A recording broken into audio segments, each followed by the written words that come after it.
All right, let's talk about one of the biggest headaches in pretty much any modern company, getting all your different apps to actually work together. Today, we're diving into Oracle Integration Cloud, or OIC, and how it acts as the master blueprint to connect your entire business.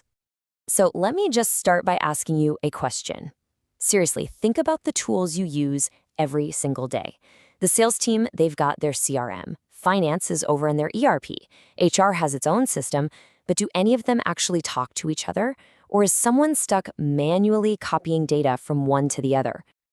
If that sounds even a little bit familiar, well, you're living in what we call application chaos. It's this messy place where information gets totally trapped in its own little world. It leads to doing work twice, so much frustrating manual entry, and you guessed it, costly errors. It's kind of like having a team full of experts who all speak different languages and just refuse to cooperate. And this problem of app chaos, it isn't just a little inconvenience. Nope, it's a major roadblock to being efficient and trying to grow. And that is the exact problem OIC's Application Integration was built from the ground up to solve. I want you to think of OIC as the master architect's blueprint for your entire software world.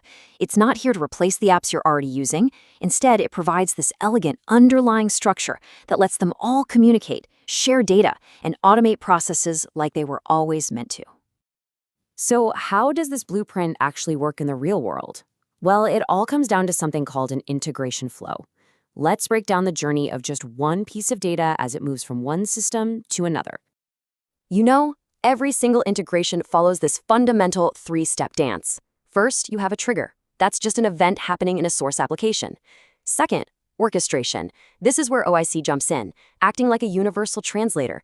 It maps and transforms the data so the next system can actually understand it. And finally, invoke. OIC tells the target application to perform a new action. Trigger, translate, action. That's it. Simple, right?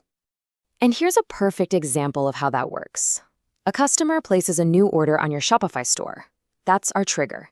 Instantly, OIC picks that up, translates all the order details into the language your finance system understands, and then it invokes an action, creating a brand new invoice in your Oracle ERP system. No manual entry, no delay, it just works. All right, so to build these flows, OIC gives developers a really powerful toolkit. Let's take a look at the core building blocks you'd use to put these integration blueprints together. Okay, the first and maybe the most important tool in the box is the adapter. The best way to think of these is like universal power plugs for your applications. Instead of you having to worry about all the complex APIs and technical stuff, you just pick the right adapter, plug it in, and it handles the connection for you. It simplifies absolutely everything. Now, these adapters come in two main flavors. First, you've got application adapters. These are tailor-made for specific apps, like Salesforce or SAP. They're like fluent speakers of that app's unique language. Then you have technology adapters, and these speak universal protocols like REST or FTP. That means you can connect to almost any custom-built or generic system out there. The bases are covered. Just like an architect uses a different style of blueprint for a skyscraper than they do for a house, OIC gives you these pre-designed integration patterns for different kinds of jobs. The best part, you don't have to start from scratch every single time. So you've got app-driven orchestration, which is for those really complex, multi-step processes, like onboarding a new hire. Scheduled orchestration is perfect for things you run on a timer, like a nightly data sync. Basic routing is your go-to for simple point-to-point data transfers. And then there's publish-subscribe, which is great for when one system announces an event, like order shipped, and a bunch of other systems can all choose to listen in and react.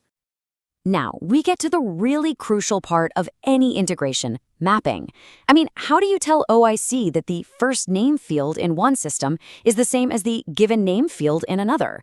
Well, OIC makes this incredibly easy with a visual drag-and-drop mapper. And get this, its AI can even suggest the mappings for you.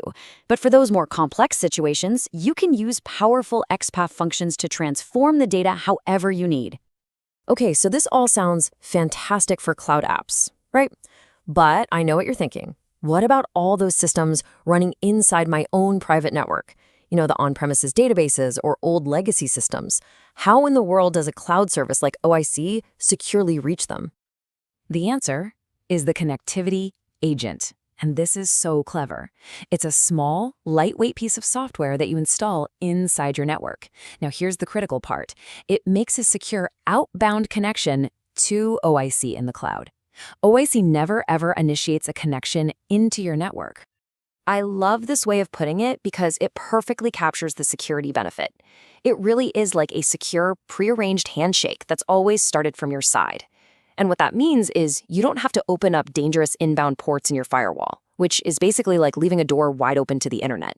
The agent makes sure your network stays locked down and safe. So once your integrations are designed and they're up and running, the job isn't over. Of course not. You've got to keep an eye on everything to make sure that data keeps flowing smoothly. So let's talk about monitoring.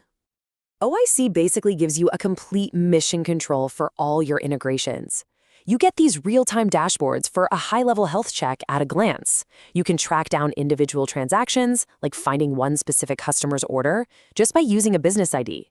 And most importantly, when an error does happen, you can easily find it, see exactly what went wrong, and then resubmit the message once the issue is fixed. So there you have it. The triggers, the adapters, the patterns, the monitoring tools.